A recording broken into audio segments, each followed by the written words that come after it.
பெரியார் வாழ்வுரிமை அரசியல் மாநாடு நாள் ஏப்ரல் 27 ஞாயிற்றுக்கிழமை காலை 10 மணி முதல் 1 மணி வரை. இடம் SRS சுந்தரம் மஹால், LIC அருகில் தர்மபுரி மெயின் ரோடு, ஓமலூர், சேலம் மாவட்டம். ஏர்போர்ட் தா மூர்த்தி அழைக்கிறார். திராவிடத்திலிருந்து மீள்வோம், தமிழகத்தை சேர்ந்து ஆள்வோம். ஏப்பா, எவனோ ஒரு நாய், ஒரு புறம்போக்கு அவருக்கு போனை போட்டு பேசுறான். போனை போடுறான். போனை போட்டாக்கா அவரு அமைச்சருக்கு கோபம் வராதா? ஏன்டா நேரமாடா, நேரம் வந்து பேசலாங்கிறாரு. மகேசன் கூட வரா இருக்கட்டும், யார் கூட வேணா என்ன நீ போன்ல பேசினா பேசிடணுமா? ஏன் பேச கூடாதானா? ஏன் நேர்ல வா. ஏன் போன்ல பேசினா பேச கூடாதானா? அடுத்து உங்க நம்பரை வச்சு கம்ப்ளைண்ட் பண்ணுவேன். பண்ண கண்டிப்பா இப்ப பண்ணுவேன். அந்த நபரு எதிராளி பேசுறது யாருன்னு சேகர்பாபு அமைச்சருக்கு தெரியும். என்ன, சேகர்பாபு பொறுத்தவரையிலும் பார்த்தீங்கன்னா மக்கள் பிரச்சனை சிறந்தவர் தான், அதை மாற்று கருத்தில். அதுக்காக வந்து தமிழக அரசுக்கு எதிராக பொது வெளியில் பேசுகிற சவுக்கு சங்கர் வீட்டில் மனத்தையும் கழிவு நீரையும் ஊற்றுறதுக்கு நீங்கள் மூல காரணமாக இருக்கீங்கன்னா அதுக்காக நம்ம கடந்து போகலாம். நேற்று வர வந்து காங்கிரஸ் கட்சியுடைய எல்லாம் சேர்ந்து கூட்டு தலைவாணியாக தானே பண்ணியிருக்கீங்க. பரப்புரை பண்ணீங்க. நீதிமன்றத்துல வழக்கு இருக்கு, ரெண்டுக்குமே நீதிமன்றத்துல வழக்கு இருக்கு. நீங்க நீதிமன்றத்தை மீறி நீங்க பேசுறீங்க, உங்க மேல வழக்கு பாயும். ஜாக்கிரதை. ஆப்பா, அவரு ரொம்ப நேர்மையானவர். உங்க மனசாட்சியை தொட்டு சொல்லுங்க, உங்க மனசாட்சியை தொட்டு சொல்லுங்க அவர் நேர்மையான ஆள்னு. 4 கோடி ரூபாய் பிடிச்சாங்களே, அதை பத்தி என்ன பேசினாரா? வாய் வந்துச்சா பேசுறதுக்கு? ஏன்னா அவங்க அந்த பாஜகன்னு பயம் அவங்க பத்தி பேச மாட்டாங்க. அந்த கிளி கிளிக்கிறோம். திமுக சொல்றாரு இல்ல, ஊழல்னா என்னன்னே தெரியாது எங்களுக்கு, நாங்க வந்து வாயில் வச்சிருக்கோம்.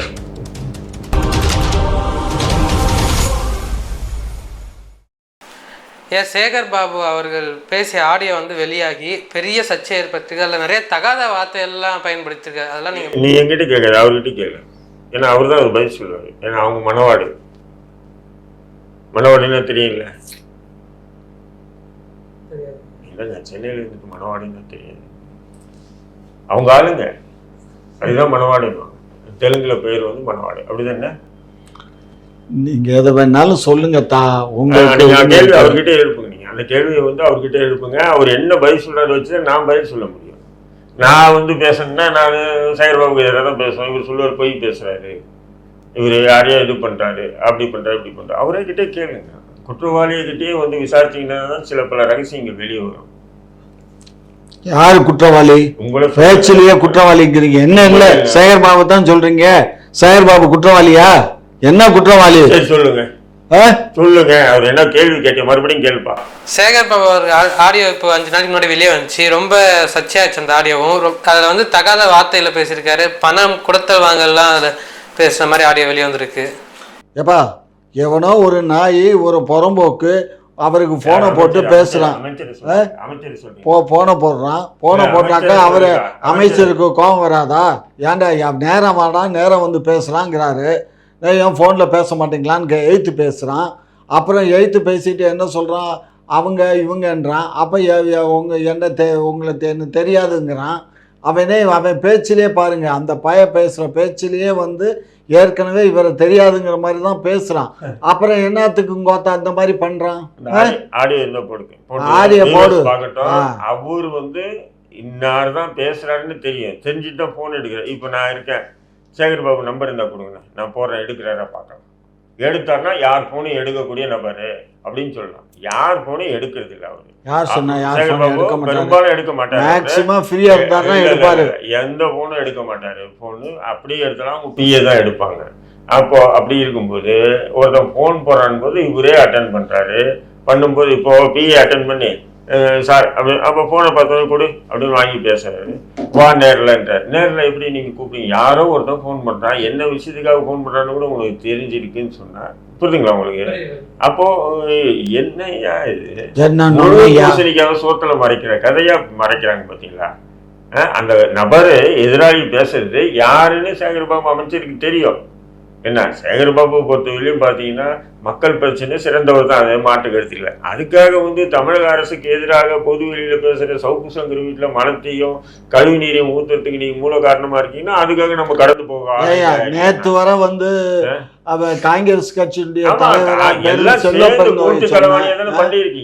கூட்டு கலவாணி, ஆமா பெரிய இவரு அவர் வீட்டுல போய் ஊத்துனானுங்க, அதுக்கு கூட்டு கலவாணியா பண்றான். இன்னைக்கு பண்ணி சவுக்கு மீடியாவும் கூட என்ன காரணம்? நான் என்னுடைய தாயை வந்து பலி கொடுத்து நான் நடத்த வேண்டிய அவசியம் இல்லைன்ட்டு போயிட்டே இருந்தான் ஒரு தாய்ங்க. நீங்க தாய், நான் என்ன சொல்றேன், இதே செயல வேற எவனாவது செஞ்சுட்டா கையை உடைஞ்சி காலை உடைஞ்சி அவனை தூக்கிட்டு அரெஸ்ட் கூட பண்ணீங்க, கோர்ட்டோட போயிடுங்க அந்த பசங்களுக்கு. அது என்ன, அவன் தாய்க்கு முன்னாடியே நீ வந்தன உன்னை போட்டுருந்தா சொல்றேன்னா இல்லையா? இதெல்லாம் வீடியோக்கு ஆதாரம் இருக்கு. ஆமா பெண்ண வீடியோ ஆதாரம் வந்து போட்டுருவானே. இதே மாதிரி வந்து நான் வந்து திமுக அமைச்சர்களோ இல்ல திமுக எம்எல்ஏ இல்ல இப்ப சேகர்பாபு போன்ற நபர்களையும் அப்படி பேசிட்டேன்னு சொன்னா என்ன சாதாரணமா விட்டுருவாங்களா? நான் கேட்கிறேன். அப்போ சவுக்கு சங்கர் என்ன செஞ்சான், அரசியல் ரீதியா பொது வெளியில வெளியிட்டான். அவன் பண்ண தப்புனா நீதிமன்றத்துக்கு போய் வழக்கு போடுங்க. அவன் மேல ஏற்கனவே தான் போய் கேஸ் போட்டு ஜெயிலில் வச்சு கையை ஓடிச்சு எல்லாம் நடத்துனீங்களா இல்லையா? இன்னும் பண்ணுங்க. அதை விட்டுட்டு ஒரு கழிவு நீரையும் மலத்தையும், அப்போ வேங்கை வயலில் வந்து மலத்தை குடிநீரில் மலத்தை கலந்து திமுக இருக்கலாம். ஏன்னா அந்த மென்டாலிட்டி இருக்கும் இல்லை, புரியுங்களா? அந்த மனநிலை இருந்தவங்க தான் அந்த செயலை செய்வாங்க. அந்த இழிவான அந்த கீழ்த்தரமான எண்ணம் அந்த மனசுல இருந்தால் தான் அந்த செயல் செய்ய தூணும். இல்லைன்னு சொன்னால் நமக்கெல்லாம் கோபங்களை ஒரு அடி அடிச்சிடும், அவ்வளோதான் இல்லையா? அப்போ இந்த இழிவான செயலை செய்யறதுக்கு அதுக்கு ஒரு திறமை வேணும். அப்போ வேங்கை வேலை செஞ்சது கூட திமுகவா இருக்கலாம் இல்லையா? திமுக இருக்கக்கூடிய சாதி வெறியர்கள் இருக்காங்க. பரப்புரை பண்ணுங்க, நீதிமன்றத்துல வழக்கு இருக்கு, ரெண்டுக்குமே நீதிமன்றத்துல வழக்கு இருக்கு. நீங்க நீதிமன்றத்தை மீறி நீங்க பேசுறீங்க, உங்க மேல வழக்கு பாயும். பாக்குறத ஆளுநரே அவ்வளோ உச்ச நீதிமன்ற நீதிபதி இதுக்கு வந்து மதிக்காம நான் தான் சான்சலர்ன்றாரு அவரு. இவங்க வந்து என்னை மிரட்டுறாங்க போல. இதுதான் திமுக வந்து இது நம்மளை மாதிரி ஆளுங்க மிரட்டி ஊறிட்டு நாங்கள் நம்ம இருக்கோமில்ல எப்படி இருக்கோமில்ல அப்படின்னு காட்டிக்குது. வேற என்ன? அதாவது இவர் எப்பயுமே வந்து சவுக்கு சங்கர்னு ஒரு நண்பர் இருக்கார் இவருக்கு. அந்த நண்பரை இவர் விட மாட்டார். ஏன்னா இவங்கெல்லாம் ஒரே குட்டையில் உருண முட்டை. ஆமா, ஒரே குட்டை. எனக்கு அவனுக்கு என்ன சம்பந்தம்? எனக்கு சங்கருக்கு என்ன ஒண்ணுமே இல்லை, ஒன்றும் கிடையாது. இன்னைக்கு பொது வெளியில அவர் ஊடகத்துல உட்காந்து செயல்பாடுகளை பொது வெளியில அம்பலப்படுத்துறாரு. இதுக்காக நீங்க விரிவான செயலை செய்வீங்களா? நீங்க சொல்லுங்க. அவர் தான் எல்லா ஊடகத்திலும் போறாரு. டெய்லி ஒரு நாளைக்கு 4 ஊடகத்துல 5 ஊடகத்துல பேசுறாரு. யார் சொன்னா? நீங்க எடுத்து பாருங்க. அவர் ஊடகத்தை நிப்பாட்டிட்டாரு. எதுவுமே போறதில்ல. அப்படியா? சொல்லிட்டாப்புல நான் என்னுடைய தாயை பலியிட்டு நான் இந்த அரசுக்கு எதிராக மக்களுக்கு ஆதரவான செயல்பட வேண்டிய அவசியம் எனக்கு இல்லைன்ட்டாரு. இதுக்கப்புறம் என்ன இருக்கு? அப்போ நீங்க வந்து எங்க கை வச்சிருக்கீங்க? அவரை அடிச்சிங்க, அவரை கேஸ் போட்டீங்க, அவரை வந்து ஜட்ஜியோட உட்கார வச்சிங்க, பொம்பளை வச்சு ஸ்கார்டு போட்டு போனீங்க, என்னடோ பண்ணீங்க. அந்த ஆள் லெஃப்ட் ஹேண்ட்ல டீல் பண்ணிட்டே போயிருந்தான். கடைசியா தாயை வச்சு நீங்க பிளாக்மெயில் பண்ணீங்கன்னா இதோட கீழ்த்தரமான அரசியல் என்னங்க? சும்மா இருமையா, இந்த மாதிரி எல்லாம் பேசாதீங்க. இதை விட அதுக்கு அந்த பையனே சாட்சி. அந்த ஆடியோ நீங்க சொன்னீங்கன்னா அந்த ஆடியோல கிளீனா போய் கூட்டிட்டு வாங்க அவனை. அப்ப கூட்டிட்டு வாங்க, இன்டர்வியூ எடுப்போம். எங்க இருக்கான்னு தெரியலையா? அந்த பையனே எங்க இருக்கான்னு தெரியலையா? இல்லாத ஒரு பையனை ஏதாவது செட்டப் பண்ணி பேச விடுறது, பேச விட்டு இதெல்லாம் யாருடைய வேலை? எல்லாம் உங்களை மாதிரி அந்த இனம் தான், உங்களுடைய மக்கள், அதாவது தீவிரவாத குழுக்கள் அவங்க பண்ற வேலை.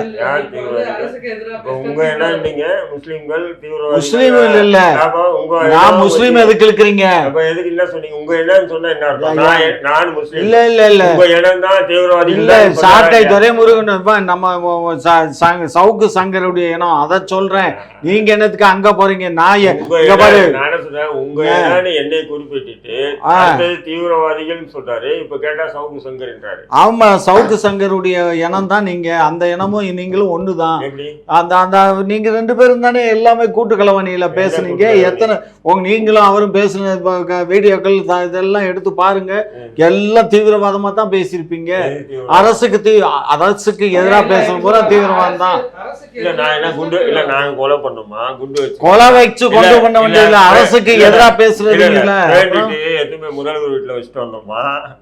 சொல்லுங்க. ஏன் அதையும் வேணா பண்ணுங்க. நீங்க என்ன சொல்றீங்க? நீங்க என்ன சொல்றீங்க? நீங்க இதெல்லாம் செஞ்சு ஊடகத்துல உட்காந்து பேசினா பார்த்தாவா? இதெல்லாம் செஞ்சு இருக்கு. ஊடகத்துல உட்காந்து பேசுனா அதுக்கு பேர் என்ன சார்? அசிங்கமா இல்ல உங்களுக்கு? சவுக்கு சங்கர் பேசுனா பதில் கொடுக்கியா? உங்களுக்கு பதில் கொடுக்குறது ஆமா, ஒவ்வொரு தனி மனுஷனுக்கும் பதில் கொடுக்கறது தான் அரசு. கடந்து போங்க. உங்களுக்கு அது பெருசா வேலை ஆகாது இல்லையா? மக்கள் நம்ப மாட்டாங்கல்ல. கடந்து போங்க. நாங்க கடந்தா போயிட்டு இருக்கோம். உங்களை மாதிரி ஆளுதான் எப்ப பாரு தார்கம்ப வச்சு குத்திக்கிட்டே இருக்கீங்க. ரத்தம் குத்துறவங்க உங்களுக்கு வலிக்கல இல்ல, நீங்க போயிட்டே இருங்க. வலிக்கலையா? நீங்க குத்து எனக்கு இதயமே பொத்து வடியுதியா ரத்தம். அந்த அளவுக்கு குத்துறீங்க. அப்படியா? அப்புறம் அப்போ அவ்வளவு பலவீனமா திமுக இருக்கு. திமுக பலவீனம் இல்ல. ஒரு தனி மனிதன் குத்துன குத்துக்கே தாக்க முடியாம இருக்காங்கன்னா இன்னும் எதிர்கட்சி சரியான முறையில குத்தி சவுக்கு சங்கர் மட்டும் இல்ல, ஆட்சியான விட்டு ஓடி இருப்பாங்க. இங்க பாருங்க, ஆட்சியான விட்டு ஓடி இருப்பாங்களா? சவுக்கு சங்கர் ஒரு தனி மனிதனுடைய குத்துக்கே உங்களால தாழ முடியலையா? பாத்தீங்க. சவுக்கு சங்கர் மட்டும் இல்ல, சவுக்கு சங்கருக்கு துணையா இருக்கக்கூடிய உங்களை மாதிரி நூற்றுக்கணக்கான பேர் அவருக்கு நிக்கிறீங்களே. ஒண்ணும் இல்லாத ஆளுக்கு என்னமோ அரசாங்கத்தை எய்த்த உடனே அவர் என்னமோ பெரிய இந்த அவரங்க சீட் மாதிரி நினைச்சுக்கிட்டு எல்லாமே இறங்குறீங்க. ஒரு நீதிக்காக நிக்கக்கூடிய ஒண்ணுமில்லாத ஆளுக்கு துணை கொடுக்குறது சரியான அறம். ஆப்பா, அவரு ரொம்ப நேர்மையானவர். உங்க மனசாட்சியை தொட்டு சொல்லுங்க, உங்க மனசாட்சியை தொட்டு சொல்லுங்க அவர் நேர்மையான ஆளுன்னு. நான் சொல்றேன், உங்களை மாதிரி திமுக என்கின்ற ஒரு அராஜக ஊழல் கட்சிக்கு துணியா இருக்கிறது அறமான செயல் அல்லது. எது அறம்? எதுங்க அறம்? நியாயத்தின் பக்கம் நிக்கிறது அறம். ஆமா, நாங்க நியாயத்தின் பக்கம் நாங்க இருக்கோம். அதான் நியாயம். அது அநியாயம். அநியாயத்தின் பக்கம் தொட போறீங்க, வேண்டாம். அது சவுக்கு சங்கர் செய்கிறது பூரா அநியாயம். மக்களுடைய வரி பணத்துல கலைஞருக்கு அவ்வளவு பெரிய மாளிகை உள்ள டைனாமிக்கலா மாளிகையை உருவாக்கி இருக்கீங்களா? அது அறம். அதுல என்ன இருக்கு? அது பொதுமக்களுக்கு தானே. அது அவர் கலைஞர் அங்க போய் குடியிருக்க போறாரு, ஸ்டாலின் போய் குடியிருக்க போறாரா, இல்ல நான் போய் குடியிருக்க போறேன்னா அது மக்கள் வரி பணத்துல மக்களுக்காக கட்டக்கூடிய ஒரு இது, அவ்வளவுதான். அங்க ஒரு கல்யாணம் காட்சி. இங்க பாருங்க, ஏங்க சார், ஒரு பெரிய மீட்டிங் ஹால அங்க போட போறாங்க. 5000 பேர் உட்கிற அளவுக்கு அவ்வளவு பெரிய ஹால் இங்க இல்ல. அதனால என்ன தப்பு இருக்கு? என்ன சார் என்ன? மக்கள் வரி பணம் தாங்க, எல்லாமே மக்கள் தான். மக்கள் கொடுக்குற காசு தான். நாங்க ஒன்னும் மிஷின் வச்சு எங்க வீட்டுல அடிச்சு காய போட்டு எடுத்து கொண்டு வந்து செலவு பண்ணல. அரசாங்கத்து காசு தான் எடுத்து செலவு பண்றோம். எங்க 3000 கோடி செலவு பண்ணி அங்க ஒருத்தருக்கு சர்தார் வல்லபாய் படேலுக்கு செலவு வைக்கும் போது அன்னைக்கு ஒண்ணுமே தெரியாம உக்காந்துட்டு இருந்தீங்களா? முன்னாடி பின்னாடி கையை வச்சு பொத்திக்கிட்டு. இன்னைக்கு ஒரு 400 கோடி 450 கோடியில ஒரு அரங்கம் கட்டுறதும் எல்லாம் பொதுமக்களுக்காக. அதை நீங்க இவ்வளவு பேசுறீங்க, என்ன அர்த்தம்? 16 லட்சம் கோடியை வஜா பண்றேன்னு சொல்லி வஜா பண்ணி கமிஷன் அடிச்சிருக்கான். அதை பத்தி பேச மாட்டேங்கிறீங்க. இல்ல, நம்ம அதை பத்தி பேசலன்னு யார் சொன்னா? 50க்கும் மேற்பட்ட வீடியோக்கள்ல சர்தார் வல்லபாய் பட்டேலுக்காக 3000 கோடியில அதுவும் சீனால போய் சிலை செஞ்சுட்டு வந்த ஒரே அரசு பாஜக தான் சொல்லி காரி துப்பி இருக்கும் பொதுவெளியில. நம்ம ஒன்னும் உங்களை மாதிரி பயந்துக்கிட்டு அப்படி பேசணும், நமக்கு ஐடி வந்துடும் இடி வந்துடும்னு பயந்துக்கிட்டு நம்ம ஒன்றும் ஒதுங்கி இல்லை. அதையும் ஏறி அடிக்க தான் செய்யும், இல்லைன்னு சொல்ல. அதே மாதிரி இதுவையும் ஏறி அடிக்க தான் செய்யறோம், புரியுதுங்களா? நாங்கள் பாஜக போது பம்புவோம், திமுகன்னா ஏறுவோம், அப்படியெல்லாம் இல்லை. பாஜகவே அடிப்போம், அதே நேரத்தில் திமுகவினுடைய மக்கள் விரோத செயல்பாடுகளையும் குத்தி காட்டுவோம். இது உங்களுக்கு குத்தி காட்டாம என்னை பாஜகவோட ஒப்பிடுறீங்கன்னு சொன்னா அது உங்களுடைய கீழ்த்தரமான அரசியலை தான் நான் பார்க்குறேன். அதுக்கு நான் கோவப்பட்டு ஆத்திரப்பட்டு என்னை போய் பிஜேபி சொல்லிட்டாங்களா அப்படின்னு சொல்லிட்டு நான் கொந்தளிக்க வேண்டிய அவசியம் எனக்கு இல்லை. ஐயா, நைனா நாகேந்திரன் அவர்கள் நாம் தமிழர் கட்சியை பாஜகவோட கூட்டணிக்கு அழைச்சிருக்காரு. ஆனால் சீமான் அவர்கள் நான் தனித்து நின்று தான் போட்டியிடுவேன்னு சொல்லியிருக்காரு. பிற்காலத்தில் எலெக்ஷன் நெருங்கும் போது இது கூட்டணிக்கு வாய்ப்பு இருக்காங்க? நான் அவ்வளோ சொல்றேன், 99.9 விழுக்காடு நாம் தமிழர் கட்சி பாஜகன்றதுல, அதிமுகன்றதுல, திமுகன்றதுல, காங்கிரஸ்ல யார் கூட கூட்டணி வைக்காது. உங்களோட கூட்டணி இருக்குமா? உங்களோடு இருக்குமா? இது 99.9 விழுக்காடு சொல்றேன். அதே நேரத்துல அதாவது நாம் தமிழர் கட்சி ஒரு 18லேருந்து 20 விழுக்காடு ஓட்டு வங்கி அவங்க ஸ்ட்ராங் பண்ணிட்டாங்கன்னு வச்சுக்கோங்க. அப்போ சில கட்சிகளை அவங்க சேர்ப்பாங்க. இப்படி சில கட்சிகளை அவங்க சேர்ப்பாங்க. அந்த சேர்க்கிறது தான் அந்த 1 பாயிண்ட் விட்டோம் பார்த்தீங்களா? 99.9% எந்த கட்சிகளும் கூட்டணி வைக்க மாட்டாங்க. அப்போ நீங்கள் கேட்கலாம், அது ஏன் 1% விட்டீங்க அப்படின்னு. அந்த 1% வந்து நாம் தமிழ் கட்சிக்கு 20 விழுக்காடு ஓட்டுகள் இருந்துன்னா அப்போ அவங்க கூட்டணியில் சேர்ப்பாங்க. அப்போ யார் ஒன்றா சேரலாம் மேபி. அது அப்பத்தினுடைய நிலை இப்போ நம்ம பேசுகிறோம். அதனால நயினா நாகேந்திரன் கூப்பிட்றாரு, அவர் கூப்பிட்றாரு, இவர் கூப்பிட்றாரு, எல்லாம் கூப்பிட்டுட்டு தான் இருக்காங்க. ஏற்கனவே 400 கோடி 4 கோடியா 4 கோடி ஊழல். அதுக்கு என்ன அந்த இடி இப்ப இவரு மாத்திரம் இவ்வளவு டிஎம்கே பத்தி பேசுறாரு. 4 கோடி ரூபாய் முடிச்சாங்களே, அதை பத்தி என்ன பேசினாரா? வாய் வந்துச்சா பேசுறதுக்கு? ஏன்னா அவங்க அந்த பாஜகன்னு பயம் அவங்க பத்தி பேச பாஜகவை தான் அந்த கிளிக்கிறோம். நம்ம திமுகவுடைய துரோகத்தை பத்தி பேசினாவே இவங்க பாஜக. ஏன் நம்ம நயினா நாகேந்திரன் 4 கோடி ரூபாய் விஷயத்த நம்ம பொது வெளியில பேசினதே இல்லையா? அண்ணாமலைக்கு எதிர்த்து ஏடா இவ்வளவு யோகியம் மாரி நீ பேசிட்டு இருக்க பொது வெளியில, நாங்க சுத்தமான அரசியல் இப்போ பணம் கொடுக்காத அரசியல் பேசுற. அப்ப 4 கோடி ரூபாய் வந்து ஒரு வேட்பாளர்கிட்டே கைப்பற்றப்பட்டிருக்குன்னா இந்த காசு ஏதுடான்னு கேள்வி கேட்கதான் செய்யும். அப்போ தெரிஞ்சு இப்போ கேட்டுட்டு தான் இருக்கும். புரியுதுங்களா? 4 கோடி ரூபாய் பத்தி பேசக்கூடிய திமுக யோகியமா அதான் சொல்றேன். பாராளுமன்ற தேர்தல், சட்டமன்ற தேர்தலில் 2 கோடி ரூபாய் 3 கோடி ரூபாய் அந்த பூத் கமிட்டிக்கு கொடுக்குறாங்க. பாராளுமன்ற தேர்தலில் அதுக்கே 10 கோடி ரூபாய் 11 கோடி ரூபாய் வைக்கணும் பூத் கமிட்டி. 11லேருந்து 13 கோடி ரூபாய் இல்லைன்னு சொல்லுங்க. 13 கோடி ரூபாய் பூத் கமிட்டிக்கு ஒதுக்கி நாடாளுமன்றம். ஏன்னா சட்டமன்றம் என்னும்போது ஒரு 6 சட்டமன்ற தொகுதி தான் ஒரு பாராளுமன்ற தொகுதிக்கு 13 கோடி ரூபாய் பூத் கமிட்டி. அப்போ இந்த காசு ஏதுங்க உங்களுக்கு? நிச்சயம் உழைச்சி சம்பாதிச்சேன் எவனும் தேர்தலில் இப்படி வந்து செலவு பண்ண முடியாதுங்க. அவன் 2ஆம் நம்பர் 3ஆம் நம்பர் பிஸ்னஸ் பண்ணியிருந்தாலும் கொஞ்சம் தயங்குவான். எவ்வளோ கஷ்டப்பட்டு நம்ம 2ஆம் நம்பர் 3ஆம் நம்பர் பிஸ்னஸ் பண்ணி நம்ம இந்த இடத்துக்கு வந்திருக்கோம். இதை இப்போ தான் செலவு பண்ணோம். அப்போ திமுகவுக்கு மட்டும் இல்லை, எல்லா அரசியல் கட்சி தான் பண்ணது. நம்ம திமுகவை மட்டும் குற்றம் சாட்ட முடியாது. திமுக சொல்றாரு இல்லை, ஊழல்னா என்னன்னே தெரியாது, நாங்கள் வந்து வாயில் வச்சிருக்கோம். நல்லா பேசுறீங்க, நல்லாவே பேசுறீங்க தான், நல்லாவே பேசுறீங்க. ஊழல்னு என்ன நாங்க சொன்னாக்க அவன் சரி விடுங்க, நான் உங்கள்கிட்ட பேசி மூச்சாத்த வேண்டாம். என்னத்துக்கு நீங்க பாடின பழைய பல்லவியை தான் பாடுவீங்க. நாங்க விஞ்ஞான ஊழல்ம்பீங்க, விஞ்ஞான ஊழல்னு அதைய சொல்றதுக்காவது உங்களுக்கு ஒரு தைரியம் இருக்கு. அந்த மட்டுக்கு நாங்க பாராட்டுறோம். வணக்கம். பறையர் வாழ்வுரிமை அரசியல் மாநாடு நாள் ஏப்ரல் 27 ஞாயிற்றுக்கிழமை காலை 10 மணி முதல் 1 மணி வரை.